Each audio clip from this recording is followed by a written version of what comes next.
Pemerintah pada akhir tahun ini akan melakukan pemutihan utang pada tunggakan BPJS Kesehatan bagi golongan masyarakat tertentu. Kebijakan pemutihan iuran BPJS Kesehatan merupakan langkah positif untuk membantu masyarakat yang kesulitan membayar iuran sekaligus memastikan keberlanjutan program Jaminan Kesehatan Nasional atau JKN. Kita minta pandangan anggota Komisi 9 DPR RI, fraksi PDI Perjuangan, ada Bang Edi Wuryanto. Selamat malam sore. Selamat sore, Mas Heranov. Mas Edi, langsung saja, saya juga perlu disclaimer di sini, kita juga masih berusaha sekuat tenaga untuk menghubungi dari Dirut BPJS Kesehatan, masih sibuk nampaknya. Kemudian Pak Menko PM, Muslimin juga sibuk, termasuk dari Istana M. Kodari masih juga belum bisa bergabung di dialog ini. Saja minta pandangan dari anggota Dewan saja untuk kali ini.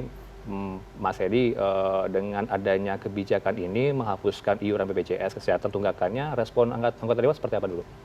Pertama, ini kita apresiasi ya keputusan pemerintah, dan itu sesungguhnya sudah disampaikan oleh Komisi 9 setahun yang lalu itu. Bahkan sudah masuk dalam rekomendasi rapat kerja dengan mitra JKN itu. Jadi ini kan persoalannya kan banyak orang yang tidak lagi mampu membayar. Dan itu pekerja PPBU atau kelas 3 mandiri yang jumlahnya terus meningkat. Maka teridentifikasi 23,5 juta. Nah ini kalau nggak dihapus... Jumlah penerima manfaatnya gitu ya orang gitu? Iya, 23,5 juta. Ini kalau tidak dihapus, akibatnya mereka jadi hak konstitusional layanan kesehatannya jadi hilang. Karena dia nggak bisa akses ke layanan kesehatan karena nunggak. Nah ini kalau dibiarkan semakin banyak angkanya dari 23,5 juta.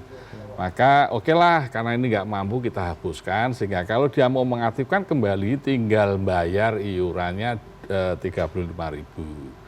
Itu yang pertama. Yang kedua, dengan policy ini neraca keuangan BPJS jadi baik, jadi bersih, dan ada potensi malah justru yang membayar 23,5 juta itu naik pemasukan untuk BPJS sekitar 1 triliun.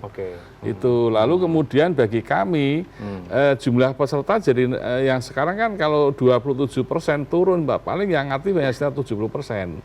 Nah dengan tambah 27 kita naik lagi menjadi 90 sekian persen. Harapan kami negara ini kan harus UHC, Universal Health Coverage, sehat untuk semua. Dan sehat untuk semua itu indikatornya 98% penduduk Indonesia ini harus menjadi peserta BPJS. Karena konstitusinya begitu. Sejauh ini berapa persen baru? Kan sekitar 90-an persen. Ya, jadi apalagi tambah tidak aktif kan, jadi yang nunggak-nunggak ini kan, kalau kita biarkan kan malah menurunkan. Jadi harapan kita UHC 98%. Itu. Tapi kalau dari teman-teman anggota Komisi 9 mendapatkan informasi sejauh ini, berapa lama ya ini yang tidak membayar? Apakah sudah periode panjang sekian tahun nggak membayar atau berapa tahun batas minimalnya? Ya antara 2 bulan sampai 24 bulan. Nah, itu yang kita hapus. Ya, dan Perpresnya sudah ada di Perpres 82 tahun 2018. Itu memang sudah regulasinya sudah ada. Kami sudah setahun yang lalu sudah menyarankan itu kepada pemerintah, tapi baru kali ini berani mengeksekusi. Berani karena ada Pak Purbaya kah? Ini kan informasinya dari... Saya kira itu soal lain ya, apakah pemerintah menghitung ulang atau bagaimana, tapi sesungguhnya ini menyehatkan JKN kita. Ini kalau informasinya yang dikatakan ini bukan pemutihan, tapi penghapusan utang. Bedanya apa ya pemutihan dengan penghapusan utang? Ya penghapusan utang ya berarti utangnya dianggap lunas lah. Kemudian pajak kendaraan, pajak, utangnya dianggap lunas kan. Itu kan dari misalnya PBPU yang beralih menjadi PBIJK yaitu ada sekitar 4,2 juta. Dari PBPU yang beralih menjadi PBU Pemda itu ada sekitar 5 juta. Ada PBPU yang meninggal ada sekitar 1 juta. Tapi yang paling banyak memang PBPU yang kelas 3 mandiri itu sekitar 12 juta. Ini kalau kita bacakan statement Pak Purbaya, Pak Menkyu, untuk tahun hingga 2026 ada tambahan anggaran operasional BPJS Kesehatan 2026 senilai 20 triliun rupiah. Ya, itu di luar itu. Di luar ini. Jadi APBN kita 2026, Komisi 9 sudah menyetujui 20 triliun untuk tambahan JKN yang PBI APBN. Kan kita tahu kan sekarang ini pemasukan BPJS kan turun. Net aset mungkin tinggal 10 triliun ya. Sementara rasio klaim BPJS itu sudah 108%. Artinya 8% rugi dong. Ini kalau kita biarkan kan pasti defisit. Sehingga kita sudah mengantisipasi itu dengan APBN 2026 kita usulkan 20 triliun. Untuk memperkuat keuangan BPJS. Ditambah lagi 2,5 triliun itu nanti misalnya ada kenaikan iuran BPJS yang PBPU mandiri selisih kenaikan iurannya masih ditanggung oleh pemerintah. Itu kita cadangi 2,5 triliun. Jadi sebetulnya total sekitar 22,5 triliun dalam konteks APBN memperkuat JKN kita. Yang dikhawatirkan gini Mas Edi, ini kan semua 2 tahun tadi ya waktunya akan dibayarkan ya. Nanti timbul doktrin ya, pemikiran orang-orang nih ya, mohon maaf nih, ada tiba-tiba muncul nggak usah bayar lagi deh, kan udah dibayarin 2 tahun itu sebelumnya. Karena pemerintah sudah menolong kita gitu ya. Jadi gimana nih anggapan itu akan muncul di tengah masyarakat nanti? Nah karena itu pemerintah harus setelah ini kita putihkan, dia punya kewajiban mendisiplinkan. Kan PP di PP 86 2013 sudah diatur bagaimana cara mendisiplinkan. Kan intinya bahwa BPJS itu kan gotong royong. Yang miskin ditanggung negara, yang mampu bayar. Diharapkan dengan sistem gotong royong ini beban JKN kita menjadi ringan. Kan gitu intinya. Jadi kita mencegah yang miskin sudah dibayar oleh negara, lalu yang kaya ini, ya ini harus kita disiplinkan. Maka negara berhak itu, misalnya kalau dia tidak aktif ya, tidak aktif, maka bisa dikaitkan dengan layanan publik. Misalnya dikaitkan dengan pengurusan SIM, pengurusan SKCK, sertifikat. Kalau dokter surat izinnya sebelum keluar dia harus syaratnya menjadi peserta BPJS dulu. Ini kan cara-cara mendisiplinkan. Yang ini oleh pemerintah masih lemah. Jadi tidak ada alasan lagi orang kaya kan harus wajib. Undang-undangnya kan wajib. Kalau wajib memang memaksa kan. Gotong royong tapi maksa gitu loh. Saya korbannya loh ini. Saya ambil rumah nih KPR. Wajib punya BPJS kesehatan nih. Padahal sebelumnya tidak. Anda kan mampu. Kamu pakai dasi kayak gini, baunya wangi kan tidak mungkin Anda orang miskin. Amin. Kalau Anda mampu ya Anda harus bayar. Itu intinya seperti itu ya. Jadi kita ini kan dengan semangat gotong royong kita menjadi kesehatan kita yang mahal menjadi ringan. Apakah gimana? Negara membantu bagi orang yang miskin. Tidak boleh ada satu rakyat miskin sakit dia tidak memperoleh akses layanan kesehatan. Atau ada satu orang miskin sakit dia mikir biaya. Itu nggak boleh. Maka negara harus berpikir, komunitas orang kaya harus berpikir dalam bergotong royong ini. Ini nilai gotong royong Pancasila sejati yang paling besar di Republik ini, gotong royong ya BPJS Kesehatan ini. Tapi ada keluhan juga nih beberapa daerah. Saya catat di Kalimantan Tengah nih Mas Edi, mungkin anggota Dewan juga mendengarkan keluhan ini. Ada beberapa problema gitu ya, masalah-masalah keluhan mereka di daerah. Akses kesehatannya lambat gitu ya. Kalau punya BPJS Kesehatan, dilayani lambat, kemudian prosesnya lama. Ini bagaimana kemudian perhatian DPR dengan kondisi itu? Ya, jadi universal health coverage atau sehat untuk semua itu kan sebetulnya ada 3 dimensi. Satu peserta yang tadi kita bahas, 2 iuran yang tadi kita bahas. Tapi ada pondasi penting namanya layanan kesehatan. Nah, layanan kesehatan itu harus merata di seluruh wilayah Indonesia. Jangan sampai ketidakmerataan layanan kesehatan itu menyebabkan ketidakadilan sosial di bidang kesehatan. Orang Kalimantan bayar iuran BPJS, sakit jantung. Orang Jakarta seperti kamu, mohon izin bukan mendoakan. Orang Jakarta sakit jantung. Mana yang paling mudah memperoleh akses layanan kesehatan? Pasti orang Jakarta dibanding orang Kalimantan. Karena Kalimantan mungkin layanan jantung nggak ada misalnya. Pertanyaan berikutnya, lebih kaya mana orang Kalimantan sama orang Jakarta? Rata-rata ya, pasti kaya orang Jakarta. Sehingga orang miskin bayar, dia nggak menikmati akses, orang kaya bayar, dia menikmati akses. Dengan kata lain, putaran uang BPJS itu lebih banyak digunakan oleh orang kaya karena akses layanan kesehatan.